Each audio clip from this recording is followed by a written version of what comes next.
My name is Caroline Hayes, and I was 32 years old when my neighbor tried to destroy my life.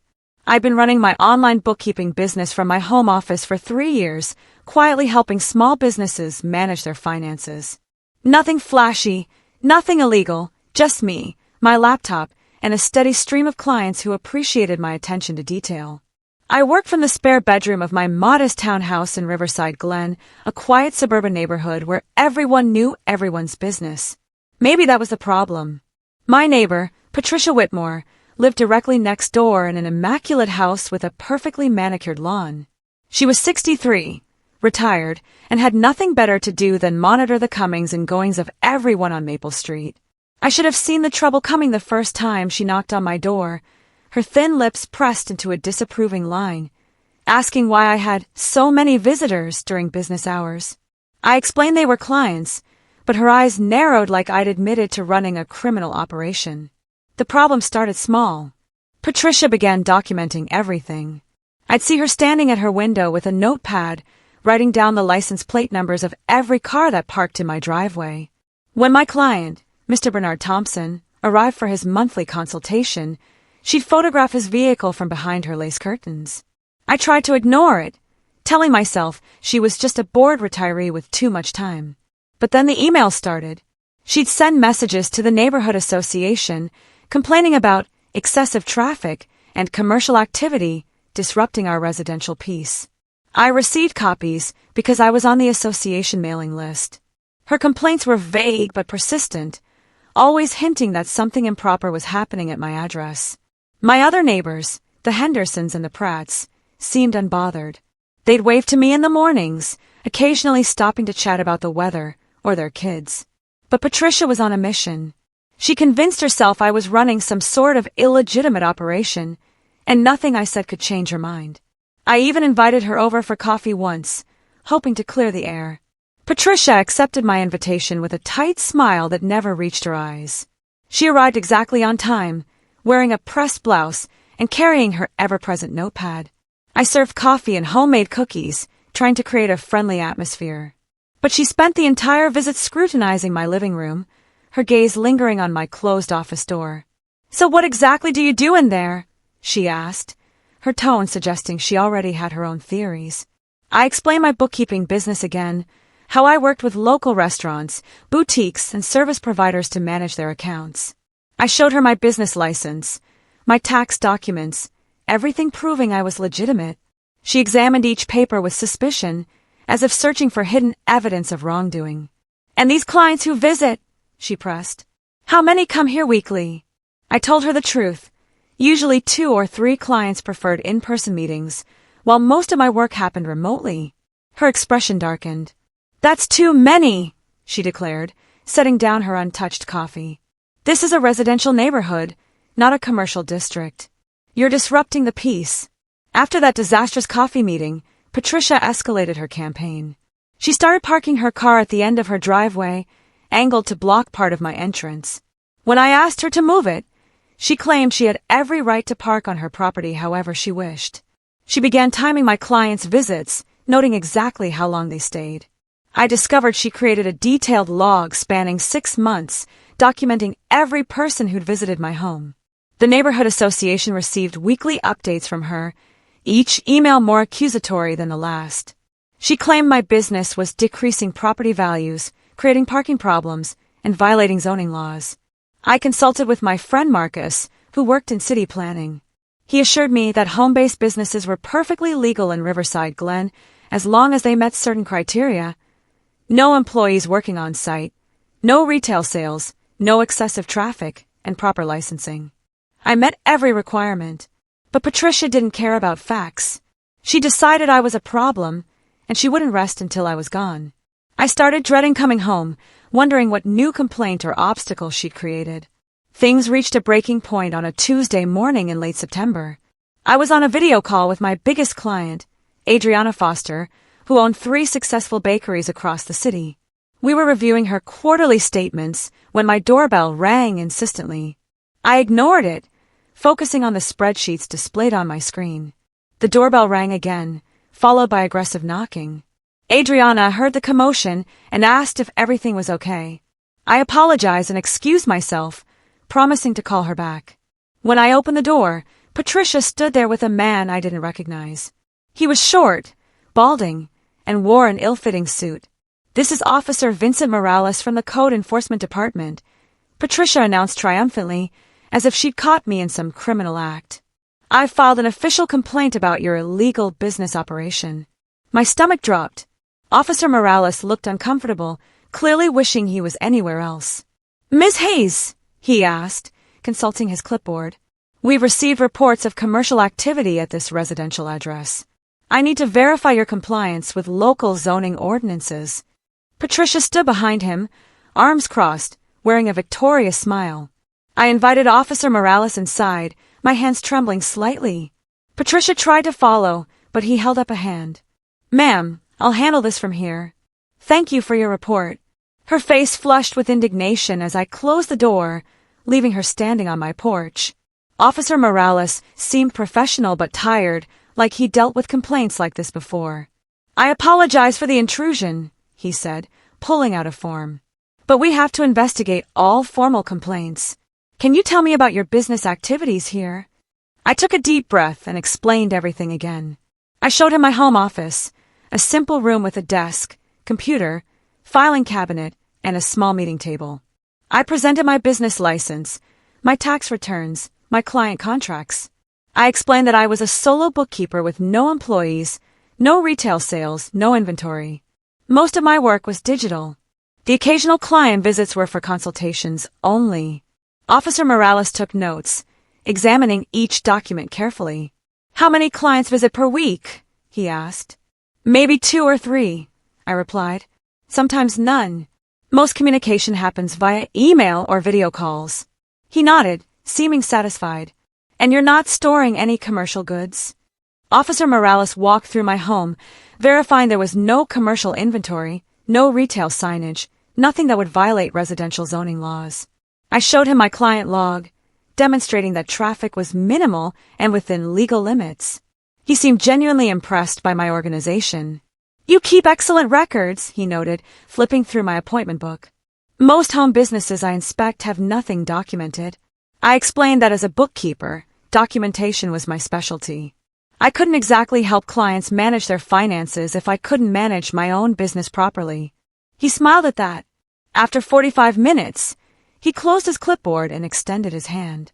"Ms. Hayes, everything appears to be in perfect order.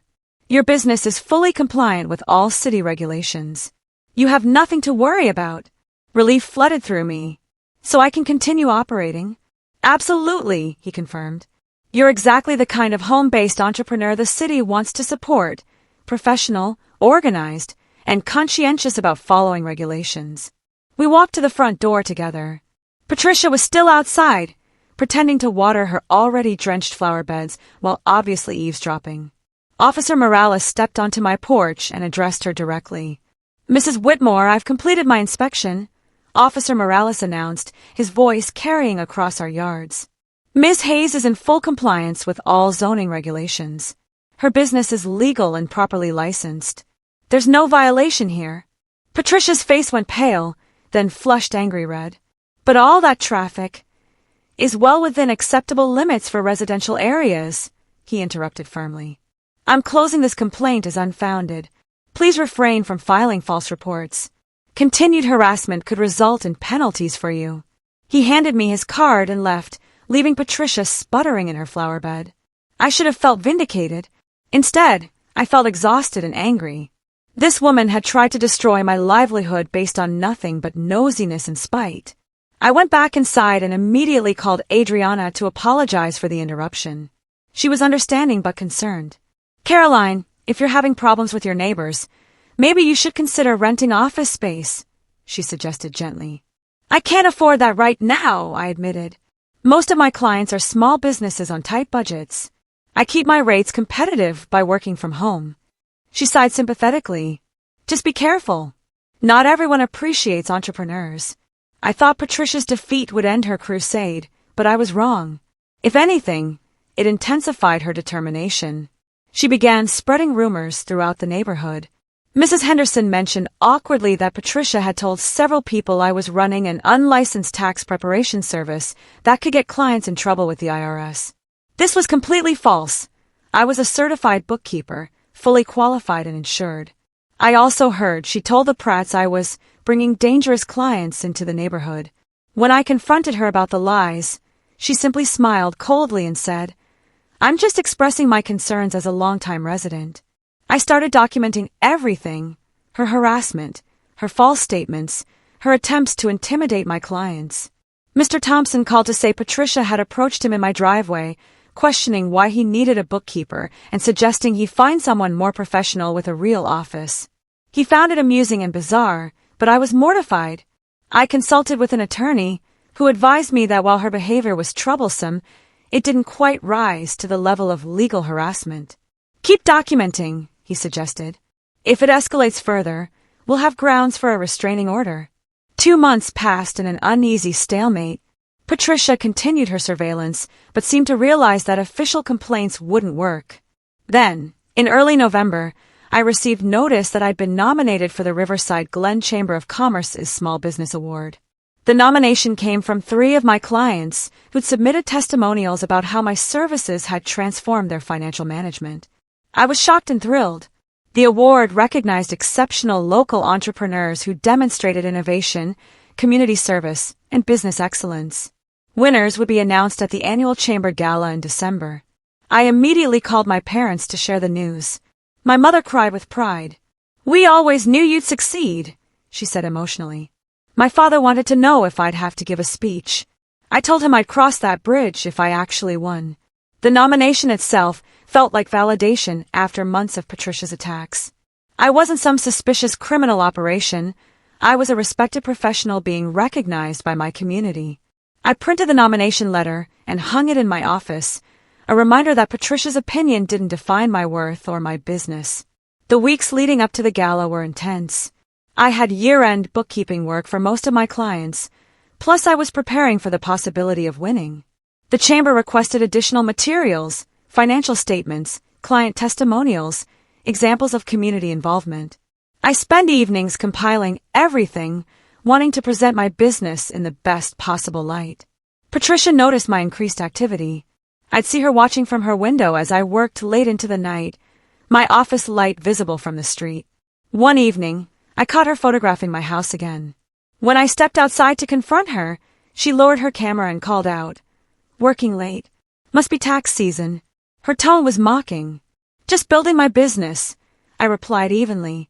"Something you clearly can't understand." Her expression hardened.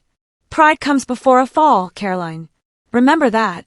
It was an odd, almost threatening statement that left me unsettled. But I pushed it aside, focusing on the positive. The gala was 3 weeks away. I bought a new dress, elegant navy blue, and had my hair styled. If I was going to represent my business at a major community event, I wanted to look professional. A week before the gala, I received an unexpected phone call. "Ms. Hayes, this is Inspector Gerald Hammond from the city's Business Licensing Division. I understand you've been nominated for the Chamber's Business Award." My heart sank. Was this another complaint from Patricia? "Yes, I have," I replied cautiously. "Is there a problem?" "Not at all," he assured me warmly. "Actually, I'm calling because the Chamber runs background checks on all finalists to verify business legitimacy. Standard procedure. I'd like to schedule a visit to review your operations, if that's convenient." I agreed to meet him the following Tuesday. After hanging up, I felt that familiar knot of anxiety. Another inspection, another opportunity for Patricia to cause trouble. But Inspector Hammond had sounded friendly, not suspicious. I spent the weekend organizing my files, preparing financial statements, and cleaning my office until it sparkled. When Tuesday arrived, I was ready. Inspector Hammond turned out to be a cheerful man in his 50s with kind eyes and an easy smile. He arrived carrying a leather portfolio and immediately put me at ease. "I've reviewed your nomination materials," he said, settling into the chair across from my desk. "Very impressive operation you're running here." Inspector Hammond's review was thorough but entirely different from Officer Morales' compliance check. He wanted to understand my business model, my growth strategy, my client relationships. "Walk me through how you acquire clients," he requested, taking notes. I explained my marketing approach, mostly referrals and local networking events. I described how I'd built relationships with small business owners who needed affordable, reliable bookkeeping services. He asked about my systems, my software, my quality control processes. I showed him my client portal, my data security measures, my backup protocols. He seemed genuinely interested, occasionally asking questions that demonstrated his business acumen. "And you manage all this from home, with no employees?" he asked, looking around my efficient office. "That's right," I confirmed. "I'm a solo practitioner. It keeps overhead low, which allows me to offer competitive rates to small businesses that can't afford big accounting firms." He nodded appreciatively. "Smart approach. You're serving an underserved market." We spent 2 hours discussing my business. He reviewed my financials, my client retention rates, my revenue growth. Every answer seemed to impress him more. Finally, he closed his portfolio and smiled broadly. "Ms. Hayes, I have to tell you something," Inspector Hammond said, his expression warm. "In 20 years of reviewing business operations, I rarely see this level of professionalism and organization. Your documentation is impeccable. Your business model is sound. Your client satisfaction is exceptional." I felt my face flush with pride. "Thank you. I work hard to maintain high standards." "It shows," he assured me. "I'm going to recommend you not just as a finalist, but as my personal choice for Entrepreneur of the Year. You represent everything we want in our local business community: innovation, integrity, and commitment to excellence." I was speechless. "Entrepreneur of the Year? The final decision is made by the Chamber's board," he continued, "but my recommendation carries significant weight. I'll be honest, based on what I've seen today, I think you're the strongest candidate." Tears pricked my eyes. After everything Patricia had put me through, after months of harassment and doubt, this validation felt overwhelming. "I don't know what to say," I managed. "Just keep doing what you're doing," he replied, standing and shaking my hand. "You've built something remarkable here. Don't let anyone make you doubt that." After he left, I sat in my office, processing what had just happened. I wanted to share my news, but Inspector Hammond had cautioned me to keep it confidential until the official announcement at the gala. So I called my best friend, Isabel, who'd supported me through all the drama with Patricia. "Caroline, how did the inspection go?" she asked immediately. "Belle, he said I'm his top choice for Entrepreneur of the Year," I whispered, still barely believing it. She screamed, so loudly I had to pull the phone away from my ear. "Oh my God! Caroline, that's incredible. After everything that horrible woman has put you through, this is perfect justice." We talked for an hour, dissecting every detail of the inspection. Isabel insisted on going dress shopping with me again, convinced I needed something even more special for potentially accepting an award. "You need to look like the successful entrepreneur you are," she declared. "That navy dress is nice, but you need to shine." The following Saturday, we spent the afternoon at boutiques downtown. Isabel pulled dress after dress, each more elaborate than the last.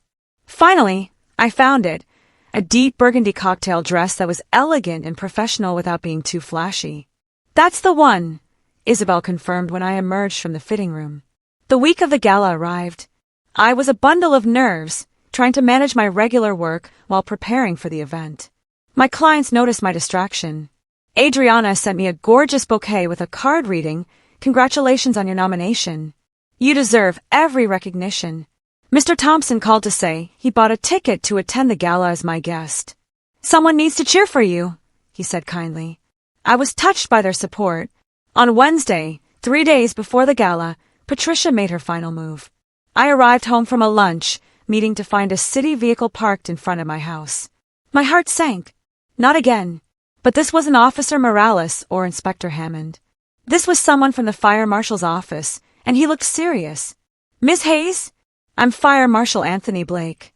We've received a report of potential fire code violations at this address, specifically improper storage of flammable materials and blocked emergency exits." I stared at him in disbelief. "That's absurd. I'm a bookkeeper. I don't have any flammable materials beyond normal household items."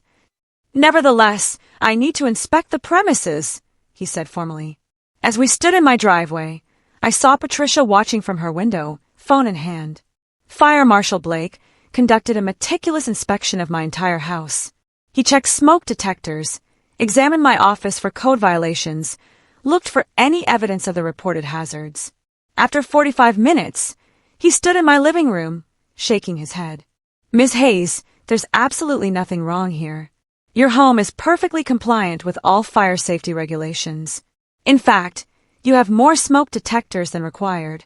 "This was a false report," I said quietly, anger building. "I know exactly who filed it." He consulted his notes. The complaint came from a Mrs. Patricia Whitmore, residing at 247 Maple Street. "Is that your neighbor?" "Yes. She's been harassing me for months, trying to shut down my legal, licensed business. She's filed multiple false complaints." Marshall Blake's expression darkened. "I see. Well, filing a false fire code complaint is a serious matter. It wastes city resources and could result in penalties." He handed me his card. "I'm noting this complaint as malicious and unfounded. If you choose to file a formal harassment complaint against your neighbor, this report will support your case." After he left, I stood in my living room, trembling with rage and frustration. Patricia had gone too far this time. I called my attorney immediately, explaining the latest false report. "Caroline, this establishes a clear pattern of harassment," he said firmly. "Combined with her other complaints and the false statements she's made to neighbors, we have grounds for legal action. Do you want to pursue it?" I thought about the gala in 3 days, about Inspector Hammond's recommendation, about finally being recognized for my hard work. After the chamber event, I decided, I don't want this drama overshadowing what should be a positive experience. But yes, I want to file a formal complaint. My attorney agreed to prepare the paperwork. "Enjoy your gala," he said warmly. "Celebrate your success. We'll deal with your neighbor next week." That evening, I drafted a careful email to Fire Marshal Blake, thanking him for his professionalism and confirming that I planned to file a harassment complaint against Patricia. I CC'd Officer Morales and Inspector Hammond, creating a paper trail of her escalating behavior. Then I forced myself to focus on the positive. In 3 days, I'd attend the chamber gala. I might win an award. I'd be celebrated by my community. Patricia's bitterness couldn't touch that. The day of the gala finally arrived. I spent the morning at the salon getting my hair and makeup done professionally for the first time in years. Isabel met me there, equally excited. "You're going to win," she kept saying. "I can feel it." I tried not to get my hopes too high, but Inspector Hammond's words kept echoing in my mind. By 5 o'clock, I was dressed in my burgundy gown, hairstyled, makeup perfect. I barely recognized my reflection. I looked sophisticated, successful, like the entrepreneur I'd worked so hard to become. The gala was held at the Riverside Glen Conference Center, a beautiful venue with crystal chandeliers and elegant decor. I arrived at 6:30, my stomach fluttering with nerves. The room was already filling with local business owners, chamber officials, and community leaders. Mr. Thompson found me immediately, dapper in a suit. "Caroline, you look stunning." He introduced me to several other small business owners he knew, all of whom had kind words about the business community needing more dedicated professionals like me.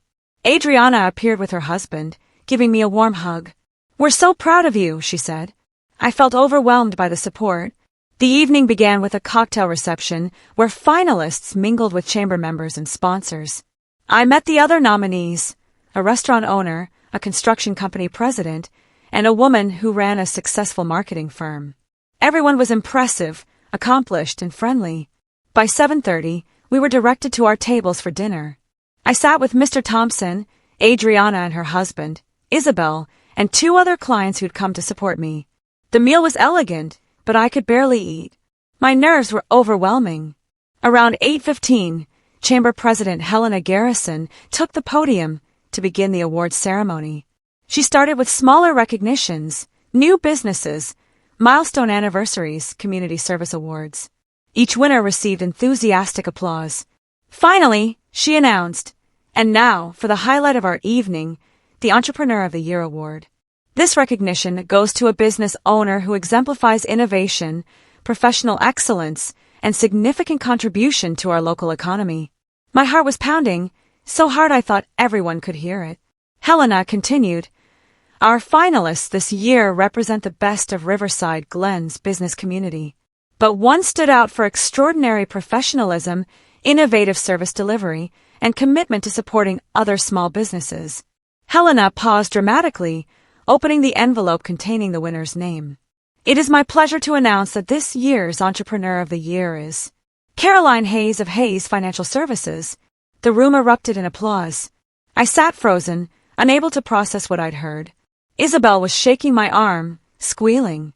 Mr. Thompson was standing, clapping proudly. Adriana had tears in her eyes. In a daze, I stood and walked toward the stage, my legs shaking. Helena greeted me with a warm hug, handing me a beautiful crystal award. Congratulations, Caroline. You've truly earned this.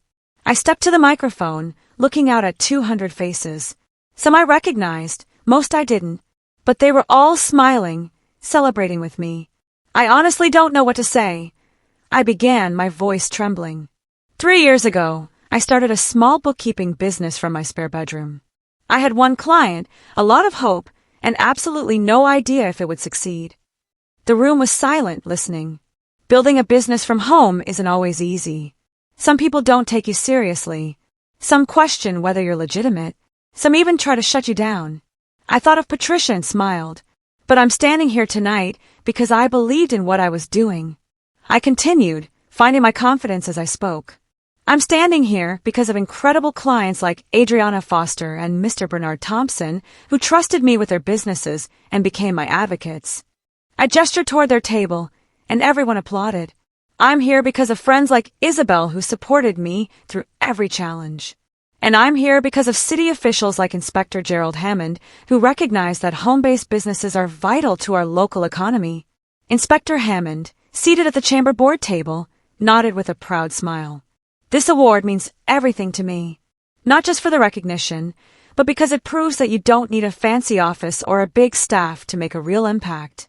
You just need dedication, integrity, and a commitment to excellence. The applause was thunderous.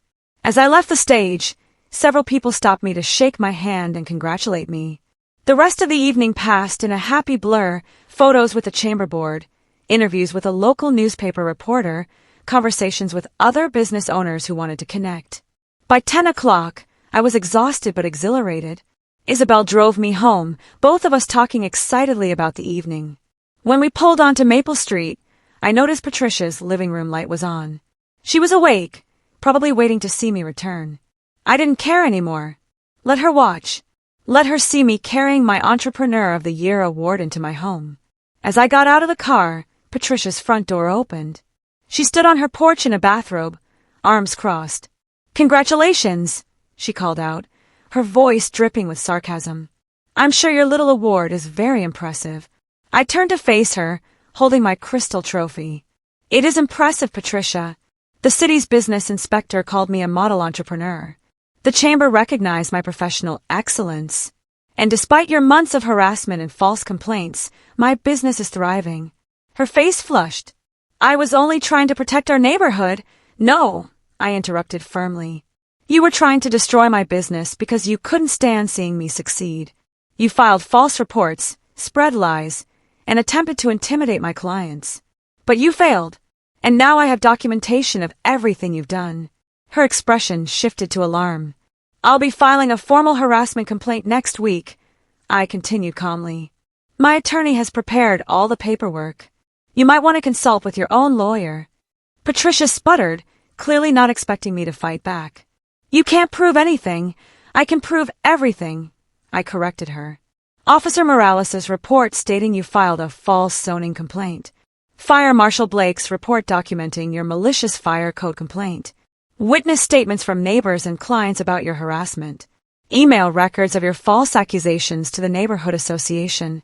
I stepped closer, my voice steady. You tried to ruin me, Patricia. You failed. And now you're going to face consequences for your actions. Isabel appeared beside me, her presence supportive and intimidating. Caroline's being generous by giving you this warning. If it were me, I'd have filed charges months ago. Patricia looked between us, her confidence crumbling. Without another word, she retreated into her house, slamming the door. I stood there for a moment, feeling years of stress and anger finally releasing. That felt amazing, I admitted to Isabel. She hugged me tightly. "You're incredible. Now go inside and celebrate properly. You've earned it." After she left, I went into my home office and placed my award on the shelf behind my desk, where I'd see it every day. The following Monday, I filed formal harassment complaints with both the city and the police department. My attorney presented all the documentation, false reports, witness statements, evidence of her attempts to damage my business reputation. The city took it seriously. Patricia received an official warning and was informed that any further false complaints would result in fines and potential legal action. She also had to pay penalties for wasting city resources with her malicious fire marshal report. Over the next few weeks, something remarkable happened. Local media covered my award, and several articles mentioned my home-based business model. I received calls from other entrepreneurs asking for advice on starting their own ventures. 3 new clients hired me after reading about my chamber recognition. My business grew more in 1 month than it had in the previous year. Patricia avoided me entirely now, barely leaving her house. The neighborhood association received no more complaints from her. Mrs. Henderson told me privately that Patricia had become something of a pariah among the neighbors after they learned about her harassment campaign. 6 months later, Patricia put her house up for sale. I watched from my office window as the real estate sign went up, feeling no satisfaction or revenge, just relief. By summer, she was gone. As I sat at my desk, preparing quarterly reports for my now 23 clients, I looked at the Entrepreneur of the Year award and smiled. Patricia had tried to destroy me, but instead, she pushed me to document my professionalism so thoroughly that city inspectors called me exceptional. Sometimes the best revenge is simply succeeding despite those who want to see you fail.